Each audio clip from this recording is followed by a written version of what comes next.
So how can you stop creating disconnection at home? That's what we're going to tackle today.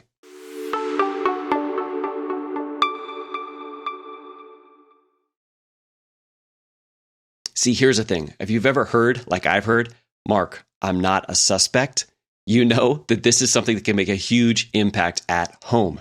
Now, being a police sergeant, I definitely did not like the fact that my wife had told me that, but I also knew that it meant that I needed to make a change. So many times we're focused a lot of our time and attention professionally, learning how to lead and develop people there. And we think that just because we've been really great at developing our leadership there, that it will literally transfer over to home. And that is not the case. The same strategies and skills that you use at work don't work when it comes to doing things at home.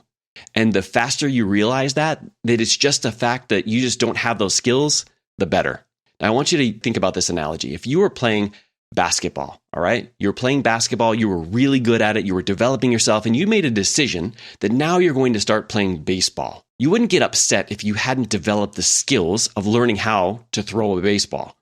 You wouldn't try also to throw the baseball like a basketball. It would be pretty ridiculous to actually think about even trying to do that. In that specific moment, you would be like, you know what? I need to learn to develop the skills of playing baseball. Because maybe some of the things from basketball, like sportsmanship, like energy, effort, that kind of stuff can be carried over, but the actual skills are different. That's really what rocking your life when it comes to connecting with your family at home is all about. It's about finding a different skill. Now today, I want to teach you and show you one of these skills that you could use that'll take you less than a minute to actually perform with your family and create some amazing, incredible connection, okay? Now, if you want to deeper dive into this, I actually have episode 652 of Master Your Mindset with Coach Mark, where I share 3 different things. But today, this is the most important piece, and that is to meet your family where they are. You see, at work, when we're at work, we're kind of like all meeting there in that specific area or arena, whether we're a police officer, whether we're a coach, whatever it is that we're doing for our vocation. We're actually meeting people where we are because that's literally why they come to us. That's literally why we work there, right? But when we come home, what we don't realize is we can't meet people where we are. If we're constantly thinking about like, how can I get my family to do everything that I want to do? You're really losing the opportunity of actually connecting with them. I still remember the first time that I did this with my daughter, with my son. And instead of me telling them, hey, let's go do this, which is something that I wanted, I asked them, hey, what is something that you really love doing with me that you'd like to do more often? For my son, it was like playing tickle. And here's the thing, having tickling contest every single day, after a while gets a little bit like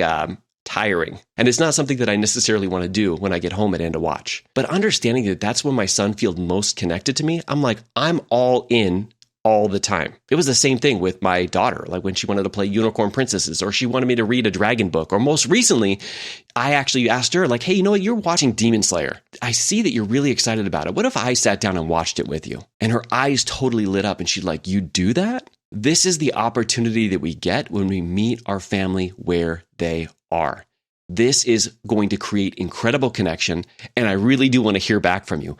After you do this today, after you find a way of asking a great question, hey, what is something that you'd love to do with me? Maybe we used to do in the past that we haven't done recently. Asking a question like that to your significant other, to your kids, when we're having the most fun, what are some of the things that we're doing when we're actually having that fun? Then going back and spending that intentional time, because it does not take a lot of time to get on the ground and tickle, to watch an episode of Demon Slayer. And honestly, after you get into it, you're going to kind of realize, like how I did, you actually enjoy it, not for that thing as much as the connection that you get as a result. All right, guys, I appreciate you once again for making it here to the end of another video. Definitely dive into episode number 652 of the Master Your Mindset with Coach Mark if you want to deeper dive into this, and keep leading from the front, guys. See you on the next one.